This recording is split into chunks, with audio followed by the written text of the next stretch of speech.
bolot. Berbuka di Trans TV, di sini berkahnya Ramadan. Menyala berkahnya. Menyala berkahnya. Saatnya kita masuk di segmen Tanya Dong Ustadz. Kami semua tanya dong Pak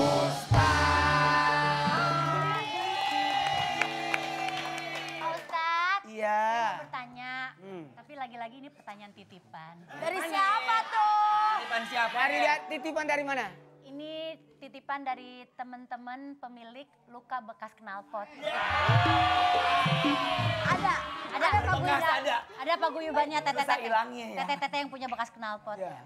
Jadi pertanyaannya adalah gini, kalau di bulan Ramadan mungkin di bulan-bulan lain juga kita tidak boleh menyakiti namanya hewan gitu kan. Tapi kadang-kadang suka nggak sengaja Pak Ustadz, kayak nyamuk tiba-tiba nemplok di jidat kita tepok kan ngebunuh itu Pak Ustadz. Terus kalau misalnya tiba-tiba kalau kayak cicak itu kan suka mutusin ekornya buntutnya sendiri. Nah itu kenapa dia mutusin? Emang nggak bisa dibicarain baik-baik? Main-main. Jadi gini, berbicara tentang hewan, ada memang hewan yang dalam artian Allah ciptakan untuk membantu manusia. Ada yang memang jadi makanan, ada mata rantai, dan ada juga fungsinya untuk ujian buat manusia. Buaya darat ya yang ujian. Tepok itu yang itu.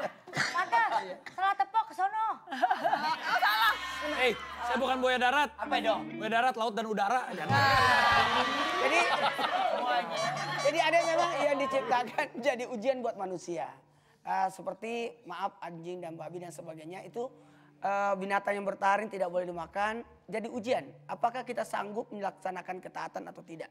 Ada juga memang untuk membantu aktivitas manusia, kendaraan, bahkan untuk diolah diambil dagingnya. Bahkan itu bagian bentuk bagaimana dia menyembah kepada Allah. Kok nepok nyamuk itu nggak apa-apa kan Pak Ustadz? Tidak apa-apa. Yang penting ingat tidak boleh membunuh. Tepok nyamuk boleh ya? Boleh. Sekarang yang nggak boleh katanya tepok ame-ame.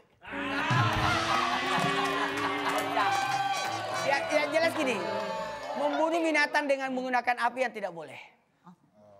Dalam artian menyiksa, tidak boleh. Oke, nyate nggak apa-apa kan? Ayo, Pak Ustadz, mau nanya dong. nadanya jangan ke emosi. Oh iya Pak biasanya. Ustadz, mau nanya dong. Pak Ustadz, ini kan... Bagus. Belum. Kan aku pernah dengar katanya kalau laki-laki itu kan kalau sholat itu kan diwajibkan ke masjid, iya kan?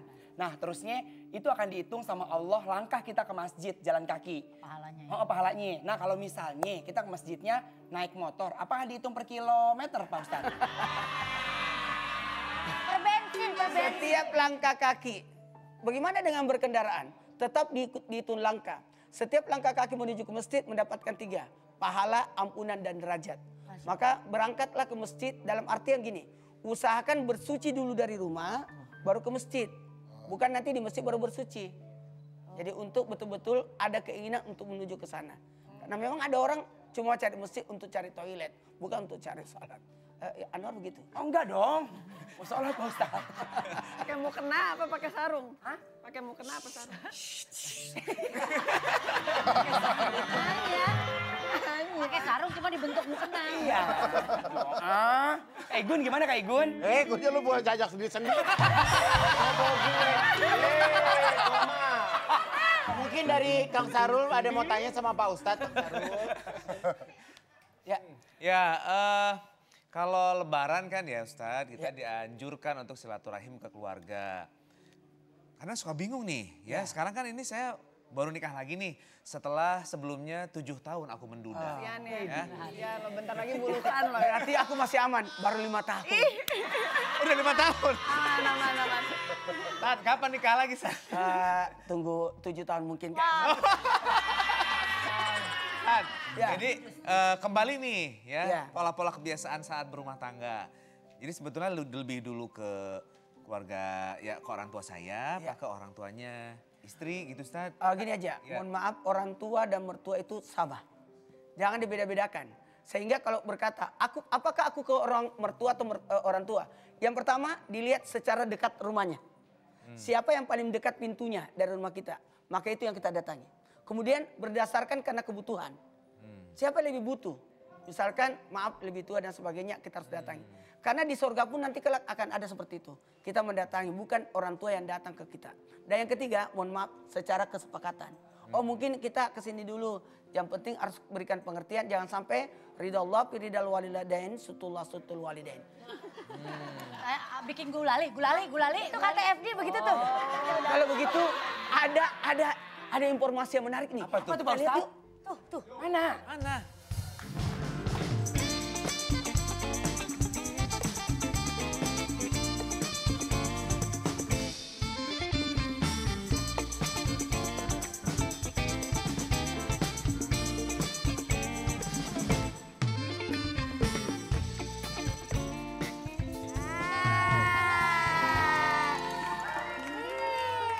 Seneng deh, sebenarnya udah rapi yang depan, yang belakang tuh jadi cakep ya kan. Tapi ini si Anwar nih kemana sih? Katanya bantu-bantu aku beres-beres, kok dia gak datang? Ye, penonton, ketahuan Kiki nyariin aku mulu, nggak bisa jauh ya. Beberes udah gue gaji buat beresin ini. Cakep. Bukan pantun. Ini kakak tuh bantuin aku bacain buka puasa. Tuh, aku tuh abis ini tahu, abis keliling-keliling, aku abis nyari minuman pesanan keluarga aku. Abis bingung mau bukber nih, minum apa nih ya yang seger banget gitu. Ya ampun masih bingung juga zaman sekarang, gak usah bingung lagi.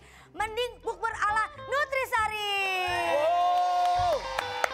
Alias buka bermacam-macam rasa minuman Nutrisari nih. Ada, tuh lihat tuh banyak varian rasanya tuh. Oh, ini ya? Iya, segala macam tuh ada. Nah tapi hari ini aku pengen minum yang varian ini. Apa tuh? Nutrisari rasa belewah dan juga semangka. Tuh. Nih, aku bikin buat kamu ya. Iya dong. Nih, gampang banget cara bikinnya. Caranya gimana? Nih, tinggal dikasih air, masukin Nutrisari, kasih es batu. Aduh. Tuh, seger banget kan. Habis itu tinggal diaduk-aduk tuh. Sambil goyang ya kan? Tuh. Ini sih bener-bener nyegerin banget ya. Udah pasti nih ya, my family aku tuh pasti bakalan I like it banget. Pasti bakal suka kan? Iya dong. Iya, inget ya nggak cuma nyegerin aja, nggak diminum. Oh, belum buka Kiki, belum buka. Iya, Bentar lagi. makanya karena Nutrisari ini nggak cuma nyegerin, tapi Nutrisari juga bisa memenuhi 100% kebutuhan vitamin C setiap hari. Oh gitu. Jadi banyak kandungan vitamin lainnya juga deh, ada vitamin D-nya juga. Wah tinggi banget kayak cita-cita. Widih. Pokoknya banyak vitamin penting lainnya juga. Dan juga bukber Nutrisari bikin bervitamin. Widih. Ini ya udah nyegerin banget, bervitamin lagi ya. Udah gitu ya, belinya juga gampang banget nih. Belinya ada di warung, di minimarket. Market. Minimarket. Iya. Minimarket. Supermarket. Iya. Dan juga di Starling juga ada. Iya. Gampang kan? Betul, tos dulu. Tos. Nah, abis ini ke warung ya buat beli. Tapi sebelumnya kita mau bagiin lu 1 juta rupiah untuk satu pemenang untuk telepon ke nomor di bawah ini. Iya kan? Nih, kalau kita bilang bukber bernutrisari, jawabnya apa Ki? Buka bervitamin minum Nutrisari. Buka, jangan diomelin orang. Lagi nyari rezeki dia. Halo. Buka Nutrisari. Dengan siapa di mana? Vitamin, minum Nutrisari. Iya, dengan siapa di mana? Siapa di mana, Bu? Nina di Jakarta. Oke. Nina. Nina, pertanyaannya adalah Nutrisari apa yang tadi aku buat? A, rasa semangka. B. Rasa-rasanya nggak tahu deh. A, rasa semangka. Betul! 1 juta rupiah. Jangan lupa dipotong pajak. pajak ya. Pokoknya ingat ya, bukber ala Nutrisari, buka bervitamin. Nutrisari, Nutrisari, buka puasa Nutrisari. Nutrisari, Nutrisari, buka puasa Nutrisari. Nutrisari, Nutrisari. Alhamdulillahirrahmanirrahim. Ini sudah puasa ke-20. Alhamdulillah. Berarti 10 hari terakhir itu adalah menantikan malam kemuliaan, malam Lailatul Qadar. Masya Allah. Karena malam Lailatul Qadar itu adalah malam 1000 bulan, malam di mana kita mendapatkan kemuliaan bagaikan beribadah 1000 bulan. Maksudnya 1000 bulan itu gimana? 1000 bagi 12 sama dengan 83 tahun 4 bulan. Itu usia manusia. Umat Nabi Muhammad tidak akan jauh dari umatnya. Dengan kita, dengan Rasulullah. Artinya apa? palingan kita 60-70. Kalaupun ada kelebihan 80 lah.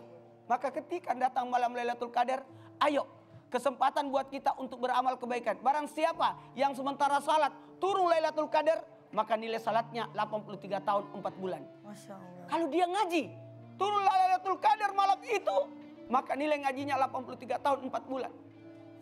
Ayo, perbanyak amal ibadah. Durasi kita, waktu kita sangat sedikit. Kita cuma 60-70. Apakah masih hidup kita? Makanya genggam malam Lailatul Qadar, malam 1000 bulan, malam kemuliaan. Dan jangan lupa minum Nutrisari.